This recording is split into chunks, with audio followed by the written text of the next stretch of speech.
Respiration हम कहते हैं एसेंशियल लाइफ एक्टिविटी है जो इन ऑल लिविंग ऑर्गेनिजम्स होती है।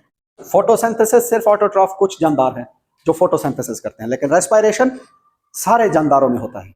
बैक्टीरिया से लेकर ह्यूमन तक जितने भी सेलुलर जानदार हैं ये सब में रेस्पिरेशन है। वायरस को छोड़ के, वो तो सेल ही नहीं है ना, तो वो रेस्पिरेशन नहीं करता। Respiration occur at 2 levels, organismic respiration या एक्सटर्नल रेस्पिरेशन, सेलुलर रेस्पिरेशन या इसको कहते हैं इंटरनल रेस्पिरेशन।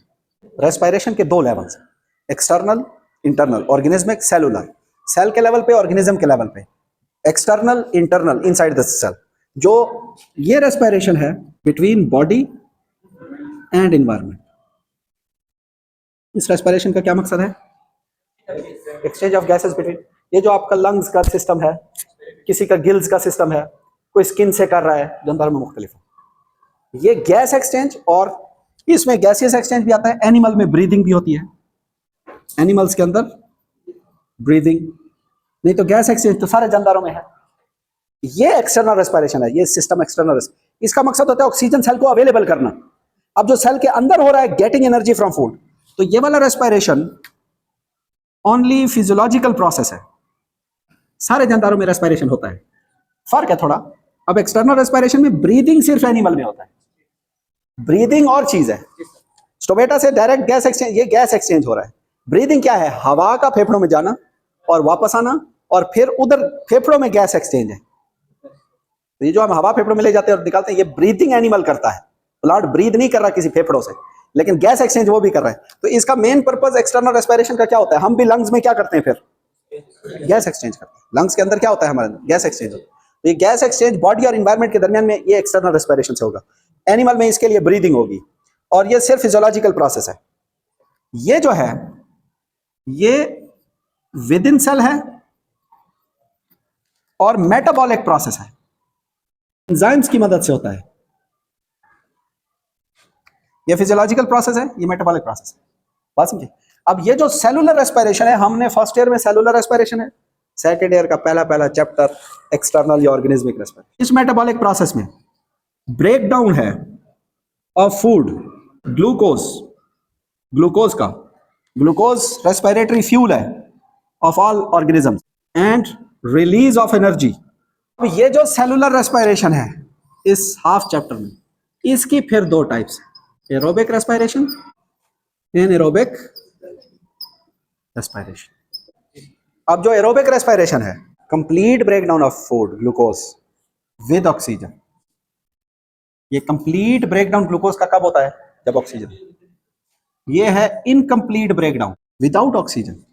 बेटा फूड का ब्रेकडाउन होगा ऑक्सीजन की मौजूदगी में तो कंप्लीट होगा, और ऑक्सीजन की गैर मौजूदगी में तो कितनी कार्बन है ग्लूकोज? हर कार्बन टूटे कार्बन डाइऑक्साइड की फॉर्म में, तो कितनी कार्बन डाइऑक्साइड में टूटेगी? समझ लो, अगर इसको यूं समझो ज्यादा समझ आएगी। ये 6 कार्बन हैं ग्लूकोज की, हर कार्बन एक कार्बन डाइऑक्साइड बन जाए, हर कार्बन एक कार्बन डाइऑक्साइड बन जाए, तो 6 कार्बन डाइऑक्साइड के मॉलिक्यूल निकलेंगे ना।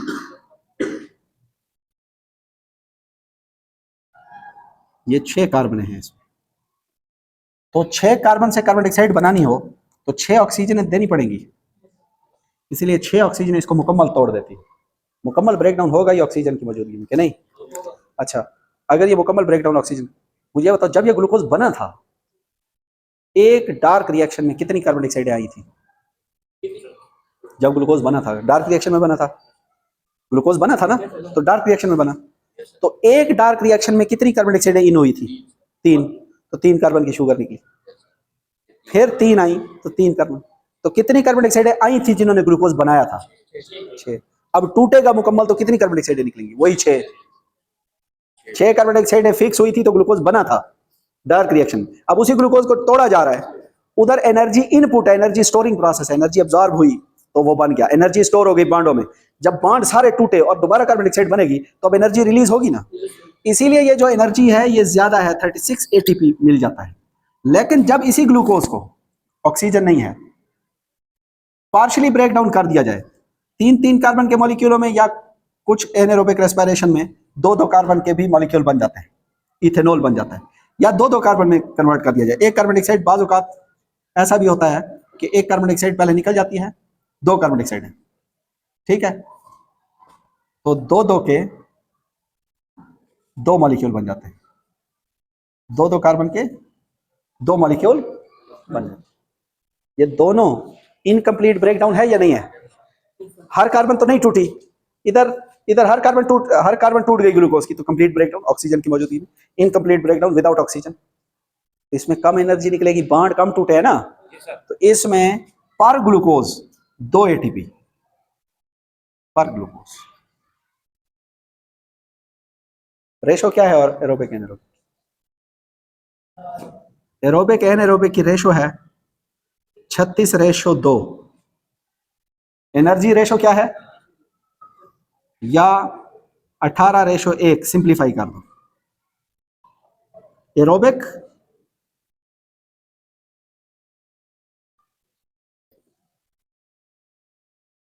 anaerobic to aerobic, what is the energy ratio? anaerobic to aerobic 1:18।